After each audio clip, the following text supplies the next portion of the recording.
الحمد لله الحمد لله عدد خلقه ورضا نفسه وزنة عرشه ومداد كلماته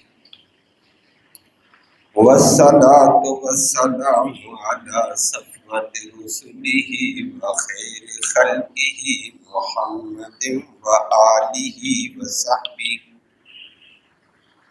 أما بعد فأعوذ بالله من الشيطان الرجيم. بسم الله الرحمن الرحيم. قد نرى تقلب وجهك في السماء فلنولينك قبلة ترضاها فول وجهك شطر المسجد الحرام وحيث ما كنتم فولوا وجوهكم شطره وإن الذين أوتوا الكتاب ليعلمون أنه الحق من ربهم وما الله بغافل عما يعملون. صدق الله العلي العظيم وبلغنا رسوله النبي الأمي الكريم. قابل سر تکریم معزز سامعین کرام، آیت کریمہ میں ایک اللہ رب العالمین نے نبی کریم صلی اللہ علیہ وسلم کی چاہت کا ذکر فرمایا. نمبر 2، نبی کے چاہت پر اللہ نے فیصلے کا ذکر. نبی آپ کی چاہت کو بھی ہم نے دیکھ لیا، اسی چاہت کے مطابق ہم فیصلے کریں گے. تیسری بات، پھر اس چاہت کے مطابق اللہ نے تحویل قبلہ کا حکم دے دیا کہ نبی اب اپنا چہرہ مسجد حرام کی سمت رخ کی طرف کر. نمبر 4 فرمایا سفر میں بھی جہاں کہیں ہوں گے اب فیصلہ یہی، اپنا رخ مسجد حرام کی طرف کر. آخر میں فرمایا یہ یہود و نصارہ جو اعتراض کرتے ہیں نبی کے قبلے پر کہ کبھی اس کا قبلہ ادھر کبھی ادھر، کبھی بیت المقدس کبھی بیت اللہ، اس کے قبلے کا اس کو پتہ نہیں، فلاں فلاں فلاں باتیں کرتے تھے. اللہ نے فرمایا یہ اہل کتاب یہودیوں کو بھی عیسائیوں کو پتہ ہے کہ سچے نبی آخر الزمان کی سچائی کی علامتوں میں سے ایک علامت یہ بھی ہے کہ نبی ذو قبلتین ہوگا، 2 کعبوں کی طرف رخ کر کے نماز پڑھنے والا ہوگا. یہ نبی کی علامتوں میں ان کی کتابوں میں موجود ہے. یہ فضول اعتراض کرتے ہیں، نبی ان اعتراضوں کو دفع کر. یہ ضدی اور ہٹ دھرم طبقہ ہے، اللہ ہمیں ضدیوں سے بچائے. لفظی ترجمہ سماعت فرمائے. پہلی بات اللہ نے ذکر کی، نبی کی چاہت اور آرزو کا ذکر کیا. فرمایا قد نرا، کی باتیں ہم دیکھ رہے ہیں، تقلبا پلٹانا، بار بار پھیرنا، وجہ کا تیرے چہرے کا، فی السماء آسمان میں. کہ نبی ہم دیکھ رہے ہیں آپ کا چہرہ بار بار آسمان کی طرف اٹھتا، ابھی وہی آئی ابھی وہی آئی. تو پھر سن تیری چاہت کو ہم نے دیکھ لیا. تو چاہت کو پورا کرتے فرمایا فالا نولینکا، پھر ہم ضرور بضرور پھیر دیں گے آپ کو قبلتن، ایسے قبلے کی طرف، ترضا، ہاں اس قبلے کو تو پسند کرے گا. جس قبلے کو تو پسند کرتا ہے اس قبلے کی طرف ہم پھیریں گے آپ. تو پھر اگلا حکم آ گیا، فوالے، پھر پھیر دو، وجہک، اپنے چہرے کو، شطر المسجد الحرام، مسجد حرام کے رخ پر، سمت پر، جہت پر. یہ تو فیصلہ آ گیا. وَحَيْثُ، اور جہاں کہیں بھی ما کنتم تم ہوں گے سفر میں، فَوَلُّوا، پھر پھیر دینا تم سارے کے سارے، وجوہکم، اپنے چہروں کو، شطر، اس مسجد حرام کی طرف. آخر میں فرمایا وَإِنَّ الَّذِينَ، اور بے شک وہ لوگ، اوتو، جن کو دی گئی الکتاب، تورات جیسی کتاب، انجیل جیسی کتاب، لَيَعْلَمُونَ، البتہ وہ جانتے ہیں، أَنَّهُ الْحَقُّ، کہ یہ قبلے کی تبدیلی سچ، یہ نبی کا نبوت سچ، من ربہم، اس کے رب کی طرف سے ہے. لیکن یہ ضدی ہیں، اعتراض کرتے ہیں نبی، وَمَا اللَّهُ بِغَافِلٍ، اور اللہ رب العالمین نہیں ہے بے خبر، عَمَّا، ان کرتوتوں سے، یعملون، جو وہ کرتے ہیں، جو آپ سے بغض کرتے ہیں، ضد کرتے ہیں، اللہ کو سب کچھ پتہ ہے، بے خبر نہیں ہے، اللہ ان سے انتقام لے گا.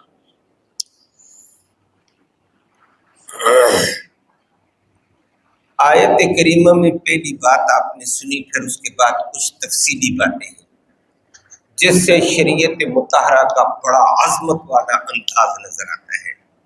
اللہ ہمیں اس سچی شریعت کی اتباع صحیح معنوں میں نصیب فرمائے. یہ بات آپ کے سامنے ہو چکی تھی کہ نبی کریم صلی اللہ علیہ وسلم مدینہ منورہ میں 16 یا 17 ماہ تک بیت المقدس کی طرف منہ کر کے نماز پڑھتے رہے. بیت المقدس کہو، بیت المقدس کہو، باتیں یہ سیغے کے اعتبار سے پڑھنا، گرامر کے اعتبار سے ہوتا ہے. تو نبی کریم صلی اللہ علیہ وسلم ادھر رخ کر کے نماز پڑھی. بخاری شریف کی روایت میں، ترمذی شریف میں، مسلم شریف میں 16 یا 17 ماہ کا ذکر آتا ہے. لیکن محدثین پہ اللہ کروڑوں رحمتیں کرے، جو صبح و شام حدیثوں کے ساتھ جڑے ہوتے ہیں. حدیث حل کرنا ان محدثین کا کام ہوتا ہے، عوام کا کام نہیں ہوتا ہے. عوام الجھ جاتی ہے، اس کو پتہ ہی نہیں ہوتی حدیث کا محل کیا ہے، تاریخ کیا ہے، اور اس کا ورود کیا ہے. یہ اللہ کروڑوں رحمت محدثین پر فرمائے جن کی زندگیاں حدیث کے ساتھ گزری ہوتی ہیں. تو محدثین کرام نے فرمایا کہ حقیقت میں دیکھا جائے تو نبی کریم صلی اللہ علیہ وسلم کے یہی دن بنتے، کیونکہ نبی ہجرت کر کے مدینہ پہنچے 12 ربیع الاول، تو اگلے سال 12 ربیع الاول، سال ہو گیا 12 مہینے. پھر ربیع الاول کے بعد آگے ربیع الثانی، پھر جمادی الاولی، پھر جمادی الثانی، پھر رجب. 17 رجب کو قبلہ کی تبدیلی کا فیصلہ آیا. اب اگر 12 ربیع الاول کے وہ 12 دنوں کو نکال دو، ربیع الاول کے مہینے کو نکالو کسر کو، اور رجب کے وہ کسر والے دن نکالو، تو یہ 16 ماہ بنتے ہیں. اور کسر والے رجب، ربیع الاول والے باقی دن اور رجب والے جو بقیہ دن وہ بھی ملاؤ تو کل کتنے بن جائیں گے؟ 17. اور حدیث میں صحابہ کرام نے 16، 17 دو کا ذکر کیا. 16 بھی ٹھیک، 17 بھی ٹھیک ہے. اور کبھی کبھی وہ ہماری اردو میں بھی، ہمارے محاوروں میں بھی کسر کو چھوڑ دیا جاتا ہے. عام طور پر ہمارے ہاں بھی ایسے چلتا رہتا ہے. اور جی یہ فلانے کی کتنی عمر ہے جی؟ 3 مہینے ہے جی. پورے 3 مہینے؟ نہ 3 مہینے 10-12 دن اوپر ہے، میں نے 10-12 کو چھوڑ دیا ہے. سمجھ آ گئی بات؟ ایسے کسر کو ہم بھی چھوڑ دیں، ذکر کرو تو پھر بات اور ہو جاتی ہے. تو نبی کریم صلی اللہ علیہ وسلم نے 16-17 ماہ بیت المقدس کی طرف منہ کر کے نماز پڑھی. یہودیوں کی تالیف کے لیے، انس کے لیے، اسلام کے قریب کرنے کے لیے، کہ یہ تھوڑے قریب آ جائے، اسلام کو سمجھیں، ان کی ضد عداوت ختم ہو جائے. لیکن کوئی فرق نہیں پڑا. نبی نے فرمایا فرق نہیں پڑا تو ان کے قبلے ادھر بیت المقدس کو قبلہ کیوں؟ اصل قبلہ بیت اللہ ہے. عظمت والا مقام بیت اللہ ہے. سب سے پہلا گھر ان اول بیت وضع للناس للذی ببکہ، سب سے عظمت والا پہلا گھر روئے زمین پر بکہ کے اندر بیت اللہ ہے. مجھے پھر ادھر منہ کرنا چاہیے، لیکن وہی کی الہی کی انتظار میں نبی تمنا میں ہے کہ میرا قبلہ واپس میرے باپ ابراہیم علیہ السلام والا قبلہ ہو جانا چاہیے، اور عظمت والا قبلہ ہو جانا چاہیے. نبی بھی عظمت والا، قبلہ بھی عظمت والا، نبی شان والا، قبلہ بھی شان والا، نبی امام الانبیاء، قبلہ بھی تمام زمینوں کے ٹکڑوں کا سردار امام. تو سردار کا کعبہ بھی سردار ہونا چاہیے. تو نبی اس کے لیے دعا بھی کرتے تھے، تمنا بھی کرتے تھے، اور انتظار میں ابھی وہی آئی فیصلہ آ جائے گا، ابھی وہی آئی فیصلہ آئے گا. وہ آسمان کی طرف بار بار نگاہ اٹھاتے تھے. اللہ نے نبی کی اس چاہت اور تمنا کا ذکر کیا، فرمایا قد نرا تقلب وجهك في السماء، نبی ہم آپ کے چہرے کو آسمان کی طرف بار بار لوٹنا دیکھ رہے ہیں. ہمیں پتہ ہے آپ کی چاہت ہے، بار بار آسمان کی طرف دیکھتے ہیں، ابھی وہی آتی ہے، ابھی وہی آتی ہے. صبح بھی، شام بھی، دن کو بھی، رات کو بھی آپ کی چاہت ہمیں پتہ. یہ نبی کی چاہت ایک. اب چاہت پر اللہ نے اگلا فیصلہ دیا، فَلَنُوَلِّيَنَّكَ قِبْلَةً تَرْضَاهَا، نبی ہم ضرور آپ کو پلٹائیں گے اس قبلے کی طرف جس کو تو پسند کرتا ہے. اللہ نے امید دلائی، پلٹائیں گے. آج پلٹتے ہیں، کل پلٹتے ہیں، پلٹانے والے ہم آپ کو آپ کے پسندیدہ قبلے کی طرف پھیریں گے، ضرور پھیریں گے. فَلَنُوَلِّيَنَّكَ، ضرور بضرور ہم پھیریں گے. ابھی انتظار، کب پھیریں؟ حکمت والا وہ ہے. اللہ نے یہ کتنی امید دلا دی. تیسرے نمبر پر پھر تحویل کا فیصلہ آ گیا. فَوَلِّ وَجْهَكَ شَطْرَ الْمَسْجِدِ الْحَرَامِ، نبی اب اپنا چہرہ مسجد حرام کی سمت پر تحویل قبلہ ہو گیا. نبی کی چاہت پر فیصلہ آ گیا. چاہت کا بھی ذکر ہوا، اللہ نے اس چاہت کو پورا کرنے کا وعدہ بھی دلایا، پھر چاہت پوری بھی کر دی کہ نبی پھیر دیا اپنا چہرہ. اللہ اکبر. حدیث میں آتا ہے نبی کریم صلی اللہ علیہ وسلم حضرت بشر بن برا بن معرور رضی اللہ تعالی عنہ کی والدہ محترمہ کی عیادت کے لیے گئے تھے. بیمار تھی صاحبہ. سبق پڑھایا تو صبح سے، جیسے مدرسوں میں سبق پڑھتے ہیں طلباء کرام، مسجد نبی میں پڑھایا 10-11 بجے چھٹی کی. نبی نے فرمایا میں جا رہا ہوں قبیلہ بنو سلمہ میں، صحابیہ بیمار ہے، ان کا بیٹا بھی، میں ان کی عادت. صحابہ بھی ساتھ چلے گئے، ہم بھی عادت کریں. وہاں چلے گئے، وہاں پہنچے، عیادت کی. اماں جی کی صحت قدر اچھی تھی. اماں بڑی خوش ہوئی، میرے گھر میں نبی آ گیا، میرے گھر میں ابو بکر آ گیا، عمر آ گیا، عثمان جیسے عظمت والے صحابہ آ گئے. خوش کہنے لگی آج موقع ہے ان کی خدمت کا. ان کو بٹھایا، پانی شانی پیش کیا. اماں جی نے کھانا بنانا شروع کر دیا.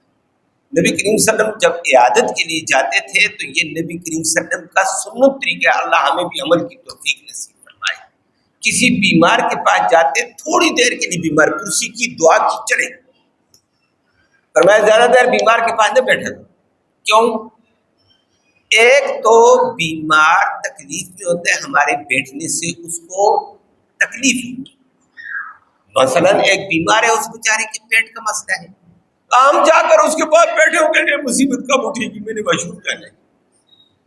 اور بعض مریض ایسا ہوتا ہے چرپائی پر ہی اس کا یہ نظام ہوتا ہے پیشاب کا، تو گھر والوں کو بھی تکلیف، یار اٹھیں یہ مہمان میز کو سنبھالیں. کبھی پیٹ میں خروج ریح کا مسئلہ ہوتا ہے، وہ کہتا ہے یہ لوگ اٹھیں تاکہ مجھے یہ تکلیف ختم ہو جائے. بات سمجھ آ رہی ہے نا؟ کئی تکلیفیں ہوتی ہیں. مریض کو اللہ کے نبی کی سنت میں کتنی برکت فرمائے زیادہ دیر نہ بیٹھو، نہ مریض کو تکلیف ہو نہ مریض کی خدمت والوں کو تکلیف ہو. اور واقعتاً مریض کبھی کبھی دقت میں ہوتا ہے، زیادہ بیٹھنے سے اور مشقت میں پڑتا ہے. کئی بیماریاں ایسی ہوتی ہیں کہ وہاں اس کے پاس باہر کا بندہ زیادہ دیر نہ بیٹھے، اس کو بھی تکلیف، گھر والوں کو بھی تکلیف. اللہ کے نبی کے دین میں کتنی سہولت ہے، تھوڑی دیر بیٹھو. اور دوسری بات کہ زیادہ دیر نہ بیٹھو. آج بیمار کرسی کے لیے آپ آ کر بیٹھ جائیں، آپ کے لیے کھانا بنے، تھوڑی دیر بعد ایک اور آ گیا اس کے لیے کھانا بنے. وہ بیمار کی خدمت گھر والے کریں یا مہمانوں کی خدمت کریں؟ یہ بیماری ایک اللہ کی طرف سے آئی ہے، ادھر مہمانوں کا ماشاء اللہ آمد ہی آمد، پریشانی ہی پریشانی. وہ کہے گا یا اللہ گھر میں پیسے اتنے نہیں ہے، بیمار کی میں دوائیوں کا انتظام کروں، ڈاکٹر کا انتظام کروں. اب مہمانوں نے زور ڈال دیا، اب ڈبل گیم ہو گئی ہے، وہ پریشان ہو جاتا ہے. ہمارے دین میں یہ نہیں. اللہ ہم سب کو عمل کی توفیق نصیب فرمائے.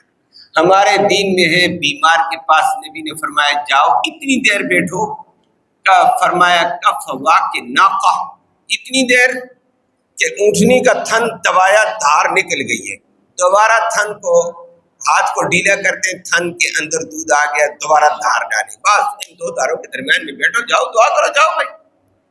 نہ بیمار کو تکلیف ہو، نہ گھر والوں کو کھانے بنانے پڑے، نہ ڈبے مشروب بنانے پڑے، نہ بوتلیں لانی پڑے، نہ اور چیزیں. اور آج کل ہم نے چونکہ شریعت کا پتہ نہیں ہے، نبی کی سنت کا پتہ نہیں ہے، ہمارے لیے ساری مشکل بنتی ہے. ایک صاحب کی والدہ بیمار ہو گئی تو دوسرے نے میرے سامنے اس کو کہا یار پتہ چلا آپ کی والدہ بیمار ہے، بڑا افسوس ہوا، دعا کرائیں گے. اس نے کہا اوئے نہیں. کب کہا؟ کس نے آپ کو کہا میری والدہ بیمار ہو گئی ہے؟ نہیں بیمار ہوئی، نہیں بیمار ہوئی ہے. وہ بھائی میں نے سنا اسپتال میں گئی ہے، واپس گھر لائی ہے. وہ نہ نہ نہ نہ بالکل ٹھیک ہے، بالکل ٹھیک ہے. تجھے کس نے بتا دیا ہے؟ کسی نے جھوٹ بولا. یا اللہ. وہ کہتا ہے یار مجھے تو پتہ چلا. وہ بعد میں نے اس آدمی کو کہا یہ کہتا ہے مجھے پتہ، تو انکار کرتا. اس نے کہا استاد جی ادھر لائن لگ جائے گی، میں مہمانوں کو نہیں سنبھال سکتا ہوں. میں نے اس لیے کہا ہے نہیں ہے میری والدہ بیمار. لائن لگ جاتی ہے. بات سمجھ آئیے. اب ہمیں نبی کی سنت کا پتہ نہیں تو بیمار کیا گھر کتنے پریشان ہو رہا ہے. اور واقعتا ہم پریشانی کے ذریعے بنتے ہیں. بھائی بیمار کے ساتھ تعاون کرو، جا کر پیسے دو، تعاون کرو. الٹا ہم مہمان بن جاتے ہیں. بیٹھ گئے کس کے لیے آئی جی؟ عیادت کے لیے. وہ عیادت کے لیے آئے، عیادت ہوگی، جا خدا کا بندہ. کہتا ہے جب تک کھانا تیار نہیں ہوگا کھائیں گے نہیں. اس وقت نہیں جاتے ہیں. بوتلیں بھی لاؤ، پلاؤ، کھانا بھی تیار کرو، بوجھ بن گیا. اللہ ہم سب کو ہدایت نصیب فرمائے. تو نبی کریم صلی اللہ علیہ وسلم کی عادت شریفہ تھی، بیمار کے پاس جاتے بیٹھے، دعا کی، چلو بھائی جاتے ہیں، دعا ہو گئی ہے، اللہ شفا دے. اماں جی کو پتا چلا نبی آ گئے، اس نے پانی کا بچوں کو کہا پلاؤ. پیدل آئے تھے، خود کھانے میں لگی. نبی صلی اللہ علیہ وسلم جانے لگے اماں جی آ گئی ہے. اللہ کا نبی، اللہ کی رضا کے لیے میرے حال پہ رہا. آج آپ کے آنے سے بڑی خوشی ہوئی ہے، اتنی خوشی جس کی کوئی حد نہیں ہے. میرے گھر میں آپ کے قدم آ گئے ہیں، آج میرے گھر کا کھانا کھا لو، میری خدمت قبول کر لو. اور سوال کریں. نبی صلی اللہ علیہ وسلم نے دیکھا یہ بیچاری بڑی بےتاب ہے. بعض دفعہ عقیدت کے ساتھ کوئی کھانا پیش کرے وہ قبول کرنا پڑتا ہے، محبت کے ساتھ، چاہت کے ساتھ قبول کیا جاتا ہے، بوجھ نہیں بننا چاہیے. نبی نے فرمایا ٹھیک ہے، قبول کر دیا. اب اماں جی ظاہر بات ہے کھانا تیار کرے گی، تھوڑا سا ٹائم لگے گا. کھانا تیار کیا، جو بھی سادہ کھانا تھا. نبی نے فرمایا لے آؤ، لمبا کام نہیں کرو. کھانا کھایا، ظہر کی نماز کا ٹائم ہو گیا. نماز تو پڑھنی، محلے کی مسجد میں نبی صلی اللہ علیہ وسلم چلے گئے. اب محلے والی ساری صحابیہ عورتیں ہیں، آج ان کو یہ بھی پتا فلاں گھر میں اللہ کا نبی آیا، مسجد میں نماز نبی پڑھائے گا. ماشاء اللہ محلے کی عورتیں بھی مسجد باپردہ. نبی جا کر مسجد میں کھڑے ہوئے، جیسے میں یہاں کہہ رہا ہوں، میرا محراب میرے سامنے، آپ کے سامنے بالکل اس کی سیدھ میں پار دیوار میں محراب تھا. نبی محراب میں کھڑا ہوا، پیچھے ایک صف مردوں کی، دوسری صف مردوں کی، تیسری صف مردوں کی، چوتھی صف بچوں کی، پیچھے عورتوں کی 3 صفیں. اللہ اکبر. نماز پڑھا رہے ہیں. ظہر کی نماز کی 2 رکعتیں نبی نے ادھر منہ کر کے پڑھی ہیں، بیت المقدس کی طرف.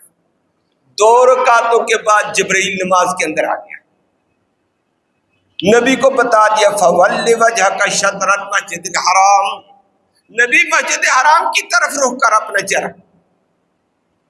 فیصلہ آ گیا. نبی کریم صلی اللہ علیہ وسلم نے نماز کے اندر اللہ کا حکم مان لیا. جبریل کی وحی آئی. اب نبی نے کیا کیا؟ وہاں نبی سیدھے کھڑے تھے، نبی سیدھے وہاں سے چلے اور دیوار کے ساتھ چلتے چلتے چلتے اس کونے میں دیوار کے پاس آ گئے، یہاں آ گئے. مردوں نے دیکھا نبی آگے چلے گئے، یہ تو صحابہ تھے ہماری طرح اجوڑ نہیں تھے. انہوں نے کہا نبی تو وہی سے کام کرتا ہے. مرد بھی پہلی صف والے نبی کے پیچھے چلتے چلتے چلتے یہاں آ گئے. یہاں جب آنے لگے ادھر عورتیں کھڑی تھی، عورتوں نے اس طرف سے رخ کیا، یہ دیوار کے ساتھ سیدھی اس پچھلی صف والی عورتیں وہ جہاں مرد پہلی صف میں تھے وہاں چلی گئی. دوسری صف والی عورتیں ادھر سے گھوم کر ان مردوں کی جگہ وہ مرد گھوم کر ادھر آ گئے. نبی آگے، پیچھے مردوں کی 3-4 صفیں، پیچھے بچے، ادھر سے عورتیں گھوم کر ادھر چلی گئی. نماز کے اندر یہ چکر ہوا اور بیت المقدس سے پلٹ کر بیت اللہ کی طرف منہ کر دیا ہے. نماز کے اندر ہی اللہ ہم سب کو وہاں مدینہ منورہ بھی لے جائے، بیت اللہ بھی لے جائے، بار بار لے جائے. وہاں جاؤ گے آج بھی اس مسجد کو مسجد ذوالقبلتین کہتے ہیں. ذوالقبلتین 2 قبلوں والی. اور آج آدمی جب جائے نا، لوگ جاتے ہیں زیارات میں، پھر وہاں حج عمرے والوں کو وہاں لوگ لے بھی جاتے ہیں یا خود بھی چلا جائے آدمی. اب وہ مدینہ کے شہر کے اندر ہے، مدینہ شہر بڑا ہو گیا، تو وہاں جب جائے جیسے اس کو اور گیٹ بھی ہے، وہ گیٹ ہے، ادھر بھی گیٹ ہے، لیکن مرکزی گیٹ سے آپ داخل ہو نا، مرکزی گیٹ جس سے آپ داخل ہوں گے وہ گیٹ محراب کی شکل میں بنے ہوئے ہیں، کیونکہ وہ پرانا محراب ہے جہاں نبی نے کھڑے ہو کر نماز پڑھائی تھی پہلے 2 رکعتیں. اور جو موجودہ محراب ہے وہ اس کے بالکل مقابلے میں ہے، جس سے پتہ چلتا ہے نبی نے 2 رکعتیں یہاں کھڑے ہو کر پڑھی اور اگلی 2 رکعتیں وہاں سے ادھر ہوئی. دونوں محراب آمنے سامنے نظر آتے برابر ہے. گیٹ ہی محراب والا بنا ہوا ہے، محراب کی شکل جس طرح یہ محراب ہے ایسا ادھر بھی محراب. یہ مسجد ذوالقبلتین ہے. اس مسجد کے اندر ظہر کی نماز میں فیصلہ آ گیا، قبلہ تبدیل. نبی نے بھی تبدیل کر دیا. کیسے عظیم لوگ تھے. اور پہلی نماز عصر نبی کریم صلی اللہ علیہ وسلم نے پورے بیت اللہ کی طرف پوری نماز جو پڑھائی وہ عصر کی مسجد نبی کی طرف پڑھائی اور روح نبی نے ادھر کر دیا. یہ آیت کریمہ میں اللہ نے فَوَلِّ وَجْهَكَ شَطْرَ الْمَسْجِدِ الْحَرَامِ، نبی مسجد حرام کی سمت پہ اپنا چہرہ پھیر، نبی نے پھیر دیا. اور آگے ساتھ ساتھ یہ بھی فرما دیا آج تو یہاں پھیر، آئندہ وَحَیْثُمَا کُنْتُمْ، جہاں بھی تم ہوں گے، آبادی میں ہو، صحرا میں ہو، فضا میں جہاز اڑتے ہوئے نظر آئیں یا سمندر کی تہ میں بادبانی کشتیں چلتی ہوں گی، جہاں بھی ہوں گے فَوَلُّوا وُجُوهَكُمْ شَطْرَهُ، آج کے بعد بیت اللہ مسجد حرام ہی کی طرف منہ کر دیں. جہاں بھی ہو، فضا میں ہے، آج فضا میں جہاز اڑتے ہیں، بیت اللہ کی طرف منہ کرو بھائی. سمندر میں کشتیاں، بیت اللہ کی طرف منہ کر کے نماز پڑھو. صحرا میں ہو، آبادی میں ہو، بیت اللہ کی طرف کرو. سفر میں ہو، بیت اللہ کی طرف منہ کرو.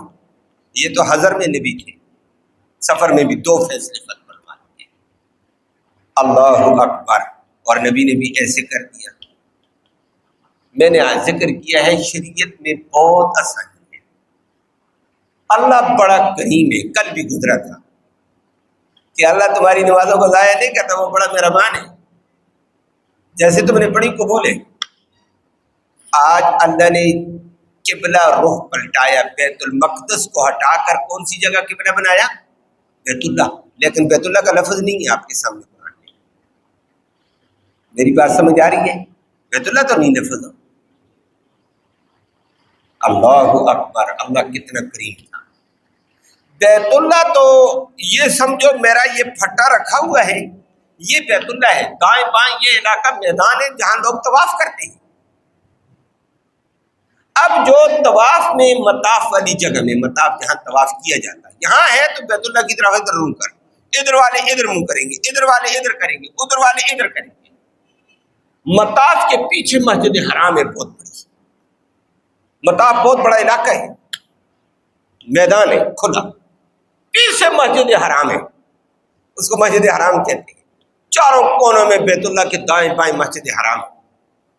ادھر والے ادھر منہ، ادھر والے ادھر منہ، ادھر والے ادھر، ادھر والے ادھر، درمیان میں بیت اللہ ہے. اب کعبہ بیت اللہ ہے،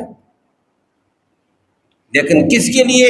جو مطاف میں ہیں ان کو بیت اللہ ہی کی طرف رخ کرنا پڑے گا. بیت اللہ نظر آ رہا ہے. جو مسجد حرام میں ان کو بیت اللہ ہی کی طرف رخ کرنا پڑے گا، بیت اللہ نظر آتا ہے. لیکن مسجد حرام سے جو مکہ کے اندر لوگ ہیں، دوسری تیسری چوتھی پانچویں گلی میں، فلاں محلے میں، فلاں محلے میں، وہاں بیت اللہ نظر نہیں آتا ہے. وہاں کیا کریں؟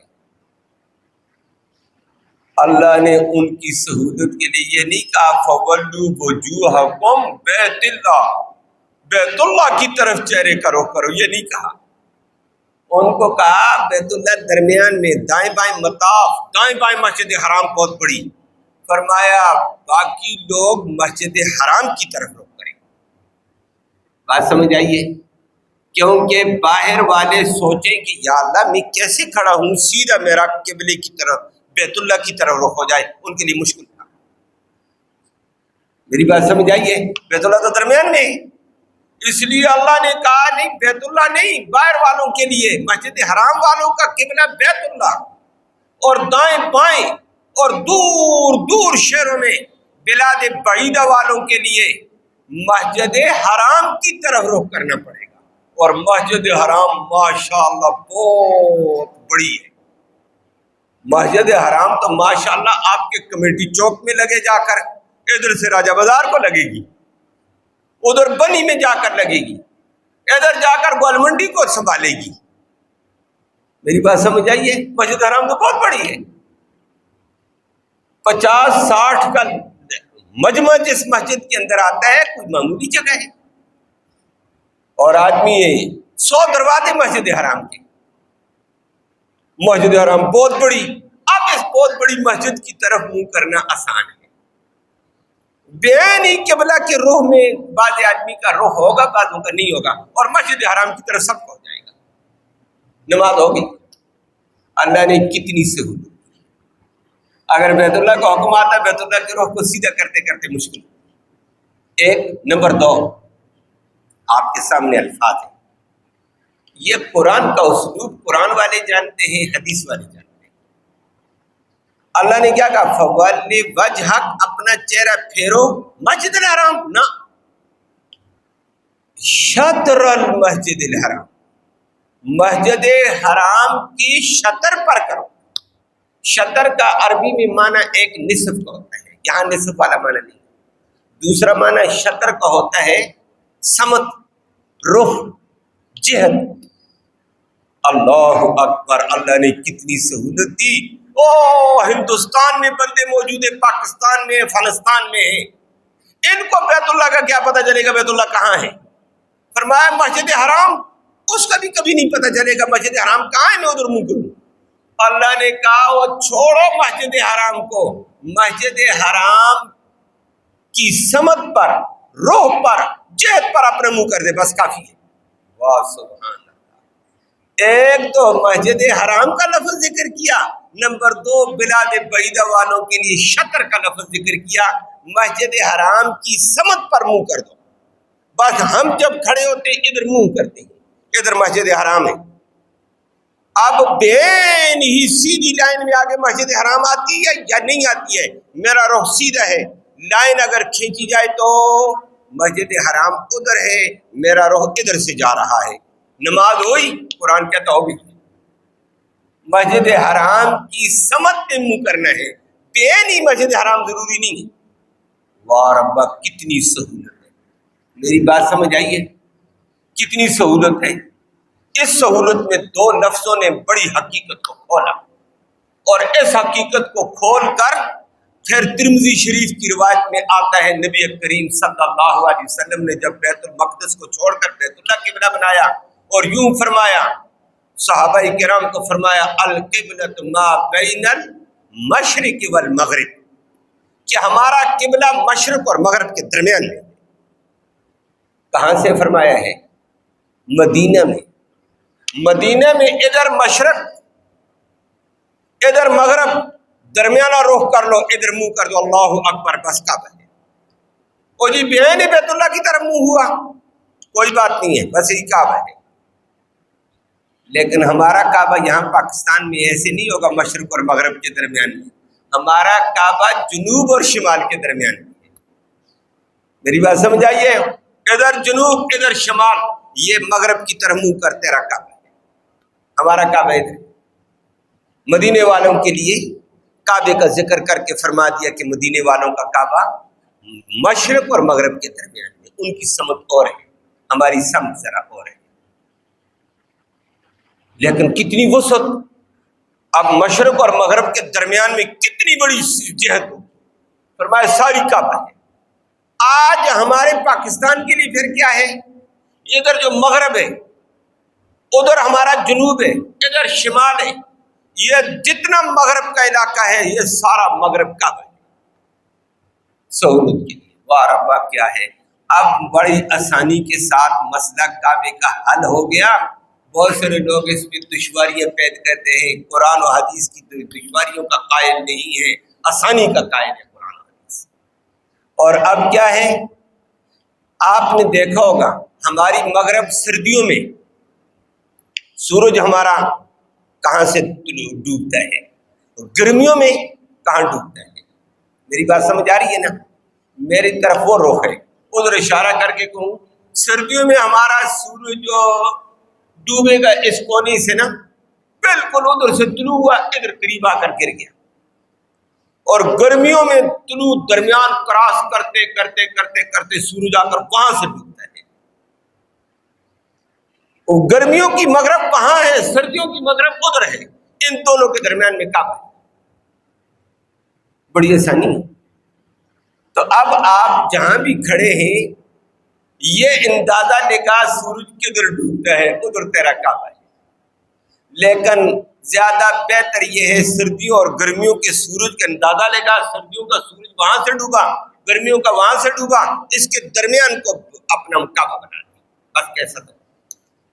اگر درمیان بالکل کعبہ آ گیا تو بھی ٹھیک، مسجد حرام بالکل سامنے آئے گی تو بھی ٹھیک، لیکن بلاد بعیدہ میں کبھی کبھی یہاں سے چلتے چلتے سیدھا اگر آپ تیر کھینچیں گے، لائن لگائیں گے، ممکن ہے بالکل آگے کعبہ نہ ہو، بالکل آگے مسجد حرام نہ ہو۔ فقہائے کرام نے فرمایا ان مغرب اور مشرق مغربوں کے درمیان کا رخ اختیار کر، مسجد حرام کی سمت ہو جائے گی۔ اگر بعض فقہا نے لکھا اگر مسجد حرام کی سیدھی لائن سے 48 سینٹی گریڈ اگر آپ کا رخ ادھر ہو گیا، نماز ہوگی۔ میرا جملہ سن رہے ہیں؟ لیکن عام فقہا نے 45 ڈگری کا لکھا ہے کہ یہ قائمہ زاویہ سیدھا جا رہا ہے، لیکن قائمہ زاویہ سے 45 ڈگری جیومیٹری کے اعتبار سے 45 ڈگری آپ کا رخ ادھر ہے، کعبہ ادھر ہے، آپ ادھر سے رخ جا کر آپ کا یہاں چلا گیا، 45 ڈگری ادھر ہو گیا، 45 ڈگری ادھر ہو گیا، نماز ہوگی۔ کتنی بڑی آسانی ہے، کتنی بڑی آسانی۔ اب اس کے بعد اللہ اکبر، اسی لیے فقہائے کرام نے کہا صحابہ کرام حدیث اور قرآن کو سمجھے، اللہ نے ان سے یہ کام لیا، اللہ ان پہ کروڑوں رحمتیں کرے۔ دنیا کبھی کبھی کہتی ہے یہ فلاں صحابی نے یہ کیوں کیا، یہ نبی نے تو نہیں کیا، تو حل ہی نہیں کر سکتا ہے۔ اللہ نے اسلام کی تکمیل صحابہ سے کرائی ہے، نبی کی شاگردوں سے کرائی ہے۔ صحابہ نبی نے عرب کو فتح کیا، صحابہ عرب سے باہر نکلے، تمہارے پشاور اور کابل تک آئے گے۔ تمہارے سندھ تک پہنچے ہیں، بلوچستان کو تمہارے کو فتح کرنے والے صحابہ آہستہ آہستہ فتح کرتے چلے گئے، مسجد بناتے چلے گئے۔ جو مکہ میں مدینے میں نبی نے مسجدیں بنائی، قریب علاقہ فتح کیا، اسی مسجد کو دیکھ کر صحابہ کرام نے اگلی مسجد بنائی، آگے اللہ نے ان سے اگلی بنائی، انہوں نے اپنی فکر کے ساتھ پوری دنیا میں مسجدیں بنا کر گئی۔ اور آج بھی بعض خطے جو مسجد صحابہ کی بنی ہوئی ہے، بعد والے فقہا نے کہا صحابہ کی مسجد کو دیکھ کر اپنی مسجدوں کا رخ سیدھا کر، وہ بالکل ٹھیک اللہ نے بنوایا صحابہ کرام سے، اور وہ بڑی صحیح روح پہ چلتی تھی۔ اور اگر کوئی تھوڑا بہت ادھر ادھر ہو گیا کوئی بات نہیں ہوگی نماز۔ میری بات سمجھ آئی ہے؟ خیر اسی کے اوپر اگلی بات عرض کر دوں۔ اسی لیے آج کا جدید آلات آ چکے ہیں، جدید آلات حساب اور ریاضیات والے آئے ہیں، وہ کہتے ہیں نا جی بالکل سیدھے کعبے کی طرف تو تمہاری رخ نہیں ہے، فلہذا نماز نہیں ہوئی ہے۔ فقہاء کرام کہتے ہیں تمہاری بات نہیں چلتی ہے، تمہارا حساب اور ریاضی نہیں چلے گی، قرآن و حدیث چلتا ہے۔ قرآن و حدیث نے کہا مسجد حرام کی سمت ہونا ضروری ہے، سیدھی مسجد حرام ہونا ضروری نہیں ہے، سمت کا کہا، شطر کا کہا۔ اسی لیے 45 ڈگری ادھر ہو جائے 45 چلتا ہے، 24 10 20 سینٹی ادھر ہو جائے ڈگری 24 ادھر ہو جائے کوئی فرق نہیں پڑتا ہے، نماز ہو جاتی ہے۔ اور 8ویں صدی کا مشہور ریاضی دان علامہ ابن رجب حنبلی رحمہ اللہ، بہت بڑا ریاضی دان گزرا ہے، امام احمد بن حنبل کے مسلک پر تھا، بڑا ماہر ریاضی دان گزرا ہے۔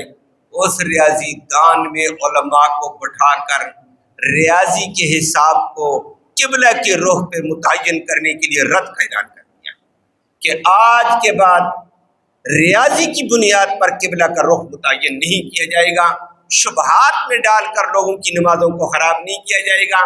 رب نے جب آسانی والے الفاظ قرآن نے استعمال کیے، ہم دقت کیوں پیش کریں، ہم تنگی کیوں پیش کریں؟ اور اسی وجہ سے اسلام میں بڑی آسانی ہے۔